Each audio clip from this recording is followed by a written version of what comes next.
Okay, so let's get started here. Today we're going to talk about the magic and mystery of prepress. That is formatting your book for publication in print. And my little sideline says, yes, it's just as scary as it seems. Also, that fear doesn't ever go away. Unfortunately, every time you print, you always have this, sense of hesitation, I don't know what it's going to turn out like. It could be different this time. I use different colors. I'm trying out this new glow thing. So you never know how it's going to turn out. But with some proper preparation, it doesn't have to be as scary. So first, I was asked about momentum, about when you're in the deep of a project, how do you keep going? Unfortunately, though, the answer to that is not relevant. As a professional artist, you make a schedule and you work.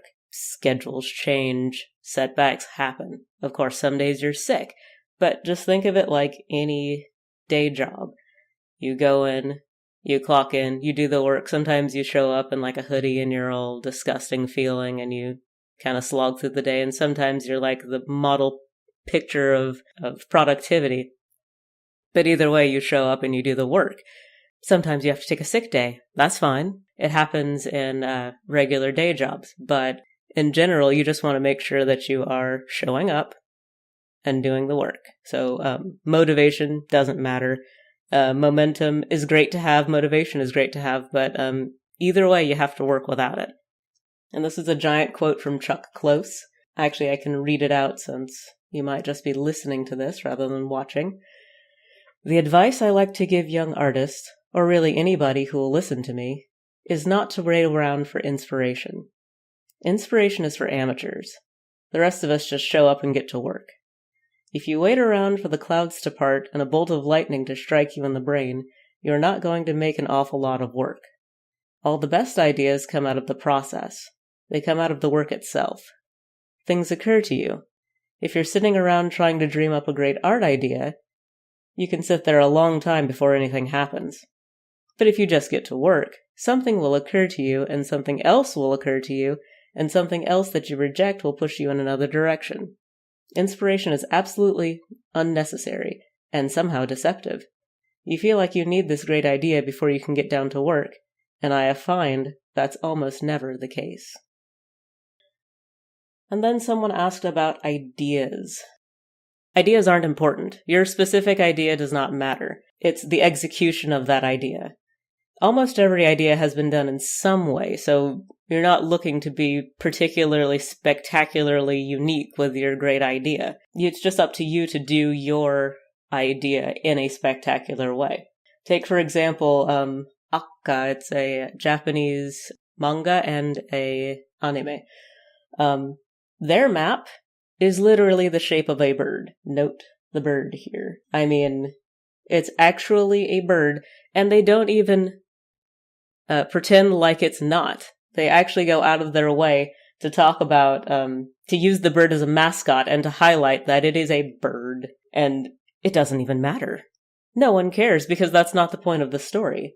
Their location names, one at the very bottom of the map there is called Furawa.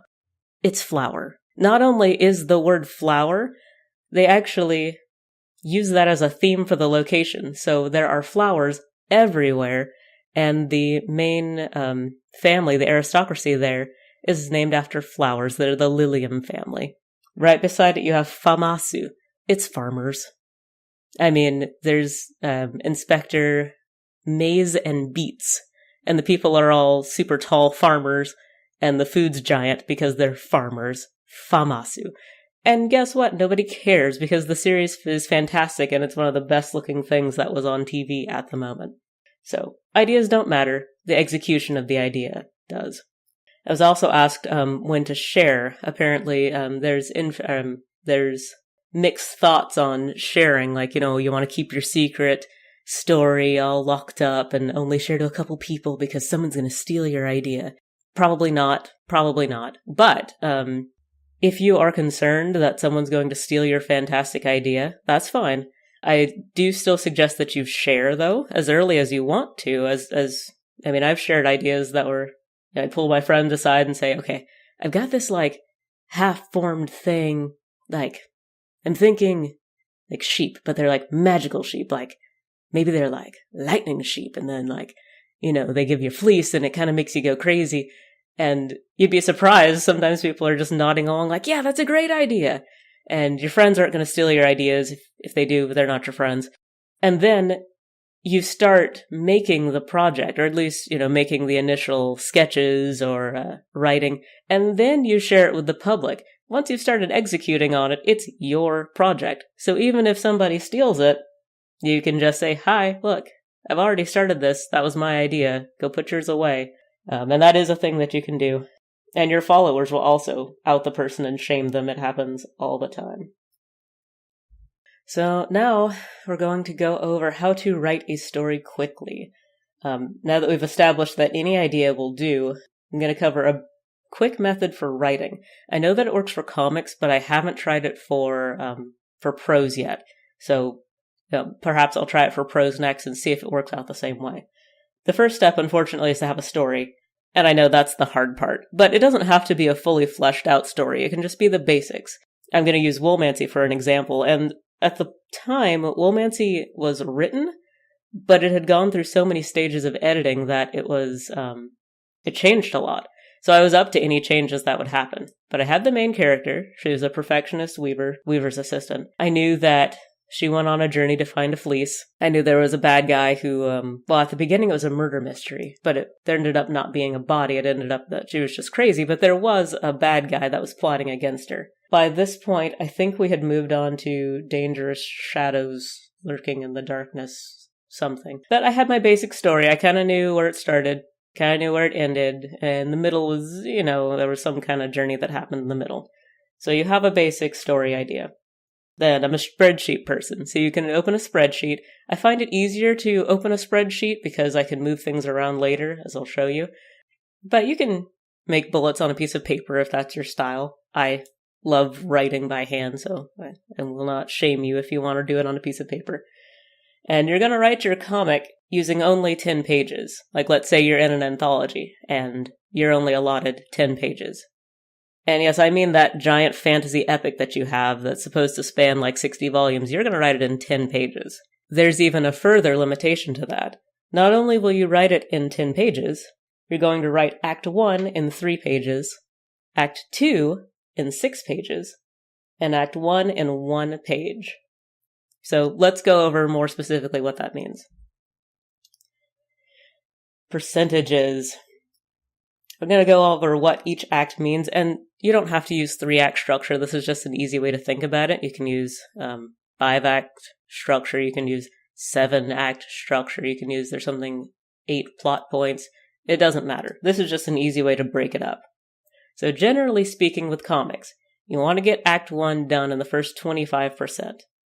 So Act 1 is establishing the main character, giving a problem in the story, and you need to have the main character decide to embark on a journey toward the goal of solving that problem. Or actually, if you want to do a twist, they don't have to be solving that problem, but they just need to decide on a goal and decide to pursue it.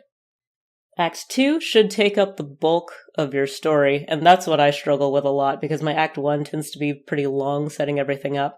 And then my Act 2, I want to make it, kind of brief, like, let's get over that and get to the point. But Act 2 is where the meat is. So that should take up about 65%. And that is your main character striving to understand the challenge that they're facing. They take greater and greater risks along the way. And potentially, they'll think that what they've been desiring, like that goal they're trying to achieve, has been found. They may be proven to be wrong later on. And then Act 3 is only 10%. You want to wrap it up.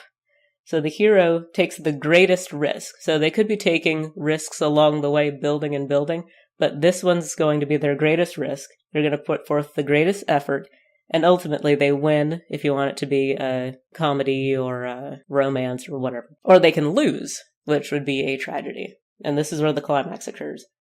So once you do that in 10 pages, and it's really hard. I mean, you have to cut out most of the nuances. You have to cut out, all those funny bits where you show the characters' personalities. Most of that has to go. So you get down to a bare, basic story, and it's kind of boring, but, you try to spice it up as much as possible. You try to make this the most interesting 10-page story that you can that has your plot.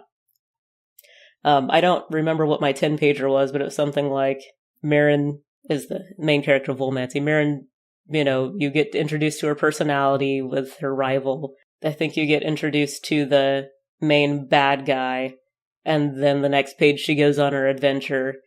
She does some trials to get the fleece, comes back, defeats the bad guy, all in one page.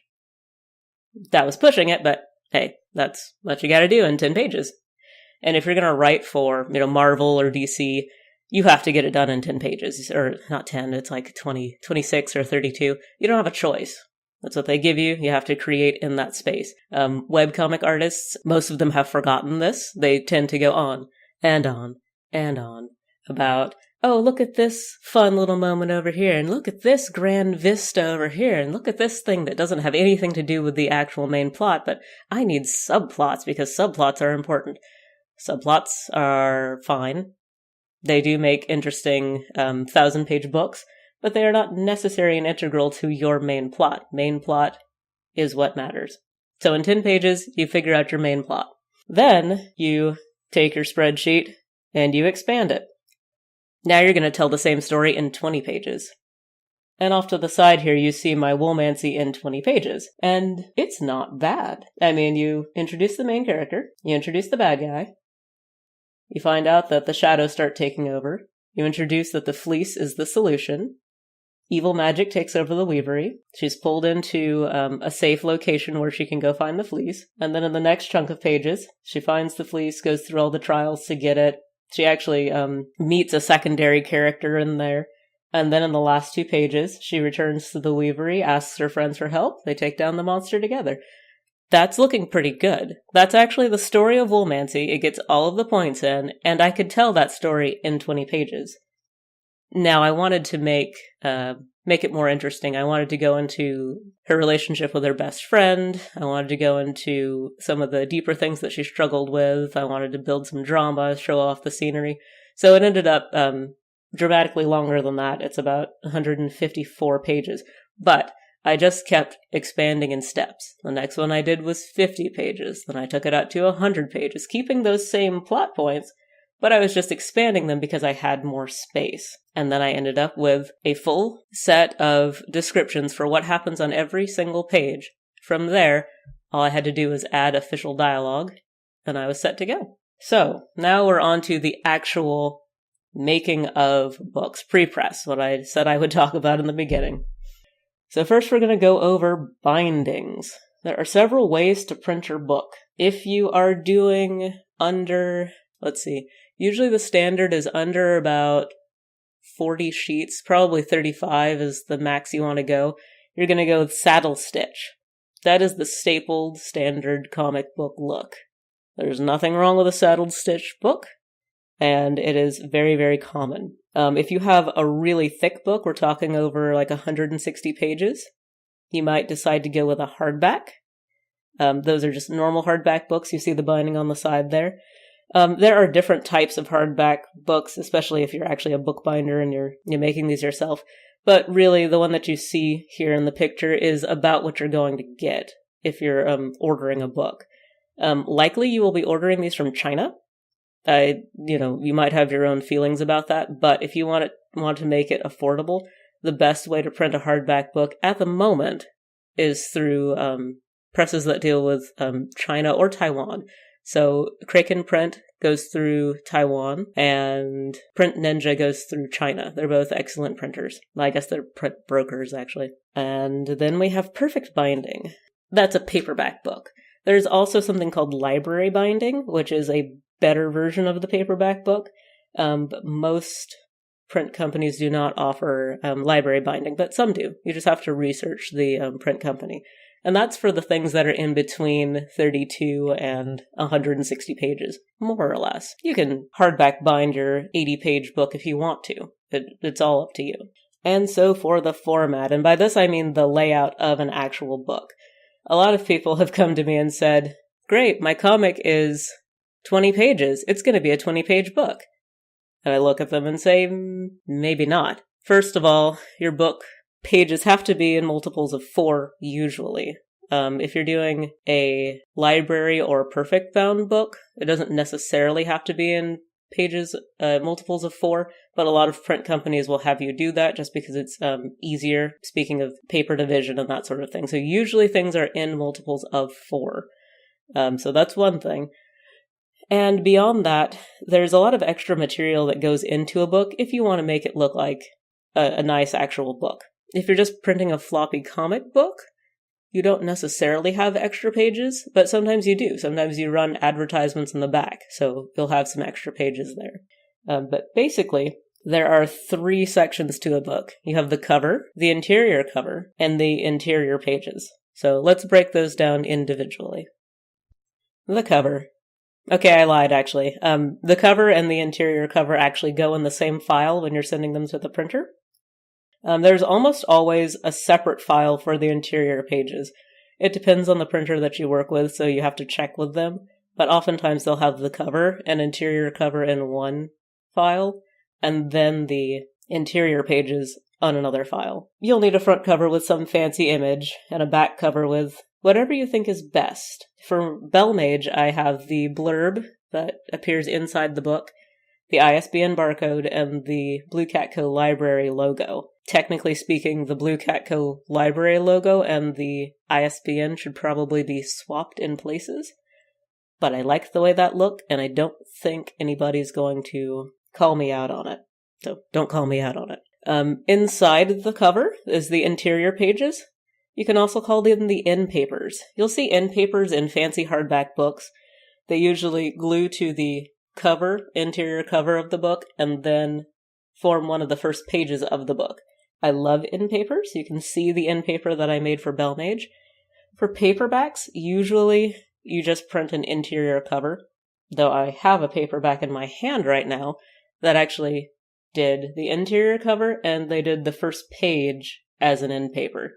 It does not add extra stability to the book like it does with hardbacks, but it looks nice, so that's an option. The interior. For the interior, you have front matter, body matter, and end matter. The front matter, you can see a lot of not necessaries in that list. You don't need anything. I'll tell you this, if you're printing a book, what you need is the cover, the copyright page. Sometimes people will print the copyright page as the interior, the front interior of the cover. I have done that for Style Quest, my first book. And for Style Quest, I jumped from that interior cover copyright page straight into the comic as the first page. You can do that if you're pressed for page count. But you usually would like to have the cover, then a title page, and a copyright page, and then jump into the comic from there. You can have, if you want to make it look like a nice fancy book, a dedication, a table of contents if that's the kind of book you're writing, especially with anthologies, a foreword, a preface, acknowledgments, which can also appear in back matter or end matter, and an introduction or a prologue. All of those things can be in the front matter. I know that Jasper Fforde also will put cool world-building elements in his front matter, like pages from dictionaries or official statements from the police or the government. So all that can end up in the front matter too. The copyright. So over to the side, you can see a really funny title page. I actually have 2 title pages for Bellmage. I have one that's just the blah blah blah section. So it just says Bellmage. And underneath that is a big blank space where I can sign things. But please don't ask me to sign your book. I mean, you can if you really need it, but signing is really stressful, and what if I mess up on my signature and all that good stuff. But if you're, really needing a signature, or your small sibling wants to become an artist someday and with tears in their eyes comes up to me and asks me for a signature, I will be happy to sign their book. You go, future artist. But anyway, I have a big blank space on that page, and then the next page, so you have this blah blah blah, and on the back side of the blah blah blah, you have my copyright page, and then I have this full title page with the publisher name and all of that stuff in it. So you can do that. Copyright, you see this font is tiny because what it says specifically is not important at the moment. You can look up different formatting for copyright pages if you'd like in the future. But for now, I will just go over the elements of a general copyright page. On the first line here, We have copyright 2010 by Bill Shakespeare. Great. That's all you have to put down. You should register your book for official copyright. You can, if you're really pressed for cash, you can do it after the pre-orders, to be honest. I know it's not legal, really, but nobody's going to check up on your copyright unless you are, an official publisher trying to do something more with your book than sell it at conventions. If you want to, put it in libraries, put it in bookstores, I would probably have that copywritten before you start doing that process. But yeah, copyright, you just have to say it's copywritten you, and it is. But please do it officially at some point. All of this legal jargon, all rights reserved, blah, blah, blah, blah, blah, it is important. But usually you will just copy that off of a template. Although you can get more clever with it. Like Lucy Bellwood says, no portion of this comic may be reproduced without permission from the author, especially by piratical types and nautical ne'er-do-wells. So she got a little more entertaining with hers because hers is sea-themed, so she made it about pirates. But, usually you can just do a standard boilerplate copy.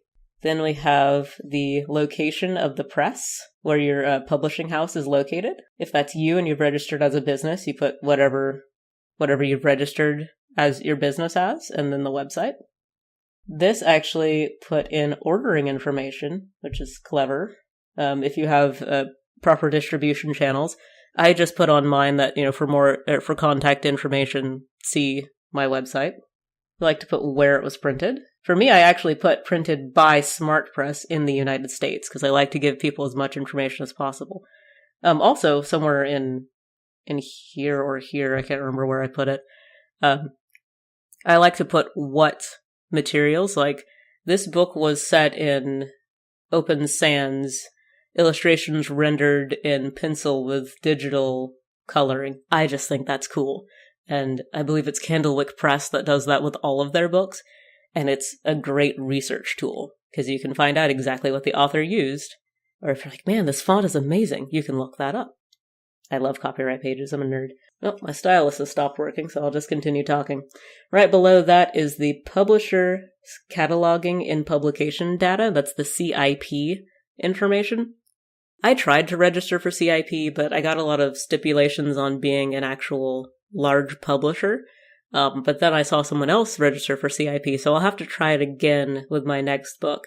But CIP you have to register for before the book is printed, and it gives you all of the information that you would need to catalog the book properly in a library or in a bookstore. And then first edition. And those numbers at the bottom are rather curious. Most people don't know what they mean. So you usually go 10 through 1, and whatever you see, whatever the last number is on the far right. So for this one, there's a 1 at the far right, but it's the first print run. For the next print run, if you don't make any changes to the book and you just reprint it, then you put 10, 9, 8, 7, 6, 5, 4, 3, 2, because it's the second print run. If you run out of numbers, you just start, 14, 13, 12, 11, 10. This one has a slash in it, which I find entertaining. I don't know why they did that. But it doesn't matter. You just make a new chunk of numbers, and whatever the far right one is, that's the edition that you're currently on. Or that's the print run that you're currently on. The edition, you only have to change the edition when you make significant changes to the book. And by significant, it doesn't have to be that significant, because most of us have had to buy the next edition of a textbook, and all they did was change the chapter titles or the page numbers, and the old book would have been just fine. It's that kind of stuff. But anyway, you make significant changes to the book, you have to make a new edition, and you have to re-register that with copyright. So your next edition is a whole nother ISBN number and everything, which can get costly. So don't make a bunch of editions if you can help it. All right, formatting the actual page. All the pages in your book need to follow the same formatting, otherwise they will print messed up. You cannot have a square page format and then go to a rectangular page format. It's not going to work out. It's a book. You're not online, it's one solid chunk of material, so they all have to be exactly the same. I make templates just like this one, and I put them at a low opacity on top of my work, so I know exactly where I'm putting my artwork on the page and my text. There are 3 areas you have to worry about. The big green spot in the middle is safe. Anything you print there is going to appear in your book. Hooray. The yellow area, the border of the yellow area, where I've got the arrow pointed to, is the trim line. That is ideally where your book will be cut off. Right here. So, if you have anything that extends beyond that, it's going to get chopped right there. However, the printer is not perfect. So, if you just end your artwork right at that trim line and there's white space beyond that, and the page prints slightly crooked, you're going to have a white trim around your page, and that is irritating. So if you want artwork to extend all the way to the edge of the page, you have to create a little bit beyond that trim line, just in case, and that's called the bleed area. Every printer has different standards for this, and it is extremely irritating. Sometimes, your safe area will be whatever space it is. Let's say it's, my stylus has stopped working again. Let's say it's 9 by 6. And then your trim line, they want the trim to be an extra ½ inch.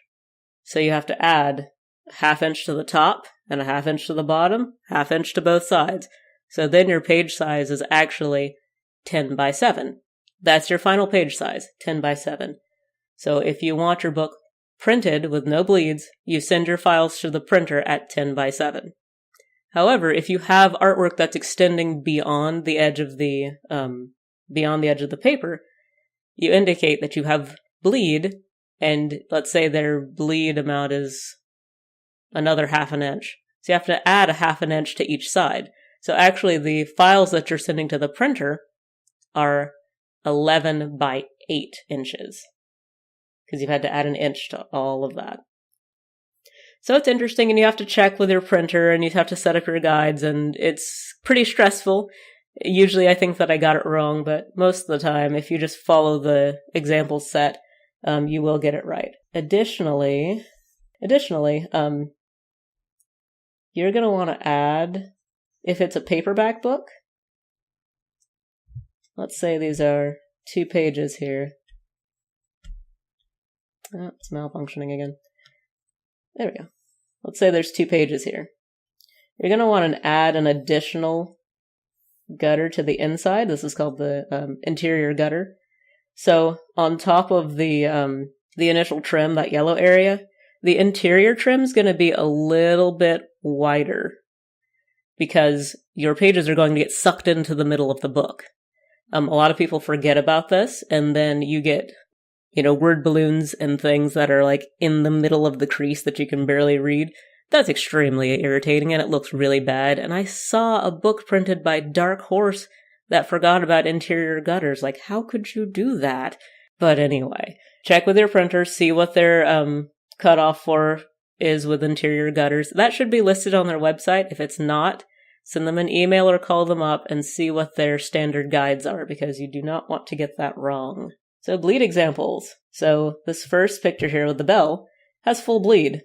My image extended all the way to the edge of that paper. And my safe zone was something like this. So I made sure all the important elements were inside my safe zone. And my trim line was something like this. So actually that part of the image here in the side actually got cut off, which is fine. I did not care because I knew that it was going to get cut off. So we're left with whatever's in the middle.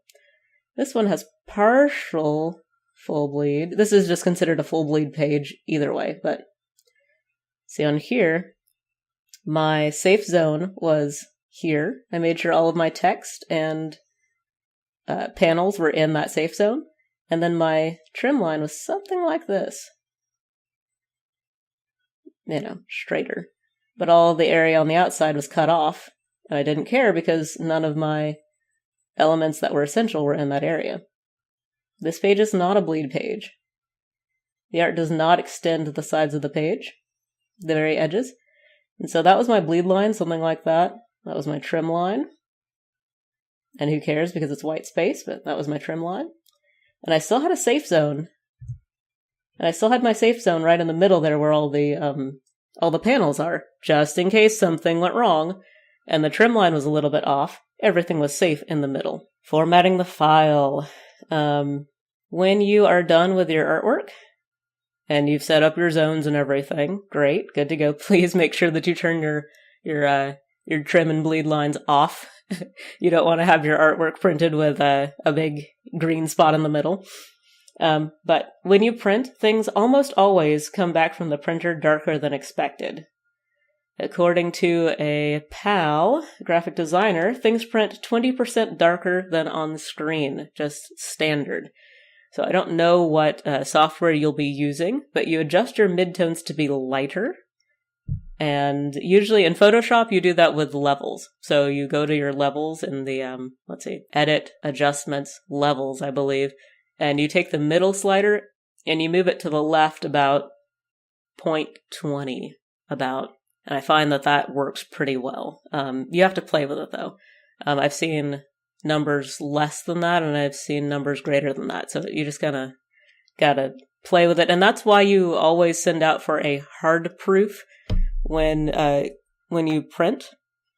You ask your printer for a hard proof. And sometimes that's expensive. Sometimes that's like $250. But if it's like $250, you're probably ordering like 2,000 books. So you're ultimately paying like $3,000. So another $250 is not that big a deal when you're making sure all 2,000 of those books are going to print properly. So always get the hard proof so you can see if you messed up your margins, you can see how the color turned out. When you save your image, you're going to want to save it probably in JPEG if you're a comic artist that's working in color.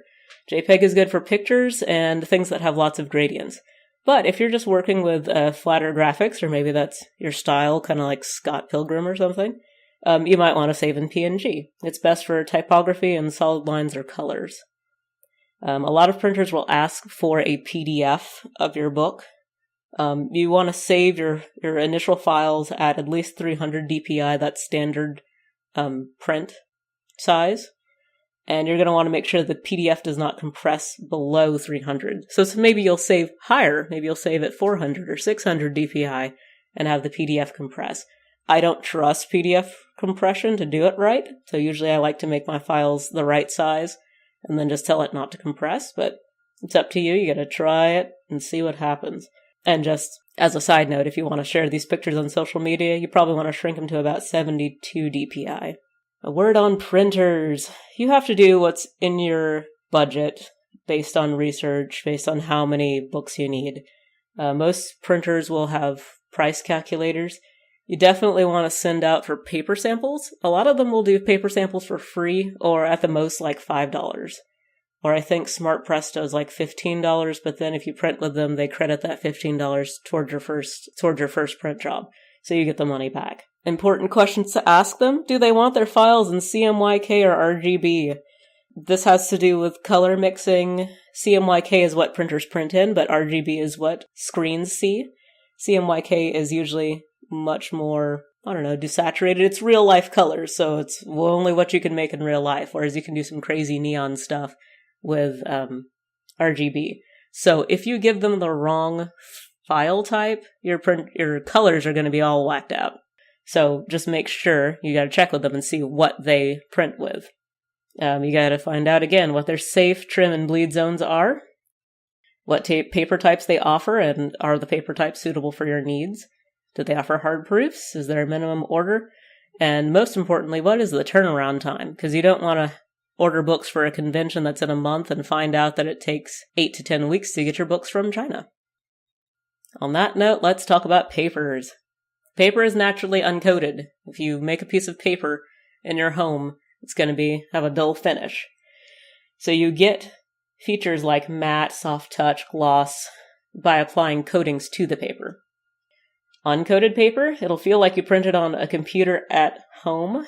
It'll be like that dull, papery feel. That's not necessarily a bad thing. If you're printing on really thin paper stock, it's going to feel cheap, like a newspaper, or it's going to feel like, one of those Archie magazines, which I love Archie magazines, but, it's going to feel like an older comic. However, I printed on a thicker paper stock for the Bellmage cover, and I printed it uncoated because I wanted that, warm, soft feel, and it worked beautifully. So it just depends on what look you're going for. Uncoated paper will also be a little duller looking. The colors aren't going to like leap out at you. But that's okay. Again, it depends on what look you're going for. Matte coat is pretty standard, but so is gloss. They're kind of 50-50. Matte coat you'll see a lot. Sometimes it feels nice, but sometimes it feels like there's this weird extra coating. And I think there is a weird extra coating on those books. But typically speaking, matte just has a nice soft feel, and the colors are going to pop a bit more than an uncoated finish. Gloss is shiny. You can get even like extra gloss, like extra varnish on it. Lacquer that thing up. Again, depends on the feel you're going for. It just feels like a shiny book, but it can distance people a little in the feel. Quick sales tip. I'm talking about this a lot because I love book feel. That's a big selling point. You want to appeal to the buyer's five senses, and touch is one of those senses. So you want them to like, whatever that touch experience is that you're going for, you're going to want that feel. Like if you're printing something about alien invasion and you want it to be all like foreign and weird and spectacular, you might want that shiny uber gloss. Just depends on what you're going for. Paper weights is weird. Paper thickness is measured in weight. So when you print paper, it prints in these massive, massive sheets, like these big sheets, and then it's cut down to the paper size that they are selling it in. So paper thickness is determined by taking 500 of those big sheets and weighing them. So it also gets confusing really fast because sometimes it's in pounds, sometimes it's in, sometimes they're talking about thickness, so it's in points, or sometimes there's text weight versus cover weight. An 80-pound text weight is different than an 80-pound cover weight. So to keep it all standardized, look at the GSM. So 74 GSM is that really cheap, like copy computer paper that you don't want, probably. Unless you're going for like a really cheaply printed feel, like, you know, maybe it's the peddler's hand guide and you want it to feel all like ratty, like you got it off a bum off the street or something. I don't know. 90 GSM is normal multi-purpose paper. You probably buy 90 GSM for your printer if you want to feel good about yourself. 120 GSM is really nice for premium presentations. Like if you want to make your cover letter feel all cool, you're going to go with 120 GSM. And that's what I chose for the interior pages of Belmage. I believe 120 GSM translates as 80-pound text weight. And then 230 GSM is a nice perfect bound cover for smaller books. If you have a really thick paperback book, you might want to go with a little heavier. But this is a pretty standard one, and I believe it translates to 10-point or 100 pounds cover weight for a book. Digital versus offset printers. When choosing a printer, you have to decide how many books you want to print. Yes, it is ultimately cheaper to print 2,000 books on an offset printer. However, you have to pay for all 2,000 books up front. If you want to order like 100 books, you are probably going with a digital printer because an offset printer won't do so few. I've seen them go down to as low as 250 with Print Ninja, but that's pretty rare. Because as you see, the offset printer is this giant thing where they feed your paper through and it gets stamped with plates made on all 4 different colors, CMYK. And they put all of your pages, a great deal of your pages on one sheet and then print them kind of like a screen printer almost. So that's expensive to do, and they don't want to do like 5 books. They want to do a chunk of books. And if you do a chunk of books, you get a good rate. Like your book might be only $2 a book, but you had to pay $2 times 2,000 books, plus shipping, all 2,000 books. So, and taxes if you have to pay taxes. So you have to decide if you need that many books. Digital printing, more like just printing on your computer at home. Of course, they do a way better job. There's not as much upfront cost. When it started out, offset printing looked significantly better than digital printing. Now, it's pretty hard to tell the difference most of the time. There might be subtle differences in color, but if you only print one version, no one's going to know the difference. Not even you, because you have no comparison. So it's up to you. My books were all digitally printed thus far. Then we'll wrap up with some general tips. You're going to want to start researching printers before you finalize your book size, because it is a rude awakening to find out that the printer that is most cost-effective for you does not print in the size that your book is, and having to reformat that might end up in a book that looks not the way you want. If you're making a webcomic, please go ahead and format or scan, if you're doing traditional work, in a size that's good for print. You're going to want to scan at upwards of 300 dpi, and then shrink it down to 300 to make a better, crisper result. And to save yourself the heartache, you don't want to create all your pages at 72 dpi and then want to print them and have to figure out how to up-res that. And up-resing usually makes it look kind of gross, so please just format like you're going to print. You want to create at about 150% of the size you want to print. So again, you want to scan larger, you want to draw larger, and then shrink it down. Usually it gets shrunken down after coloring, after cleanup, and then right before you letter is usually when it's shrunk. The lines will be nicer, the art will be crisper, it'll just look much better. Color is always more expensive than black and white. Some printers will allow you to print color on the front, black and white on the back of each page. There can be advantages to that, like if you're printing an art book and you want to have text on one side of the page and color on the other side, like a full page print on the other side. You can do that. Usually if you're making like a comic or something, that doesn't work because every other page will be black and white, but hey, it depends on what you're making. And then you want to check each, especially if the website has a price calculator for the printer, you're going to want to check each printing type. So, for example, with Belmage, it was kind of borderline for a while. Size-wise, it was like 35 pages. And so I thought it was going to be a saddle stitch book, staple bound. But then I ran it through the price calculator for perfect bound books, and it was actually cheaper to make it as a perfect bound book, even though it had a low page count. So you just got to play with it and see what's most cost effective for you. I moved pretty quickly, so if there's anything you want me to get more specific with, just comment wherever you see this video, or you can write me directly and I can try to answer some questions for you.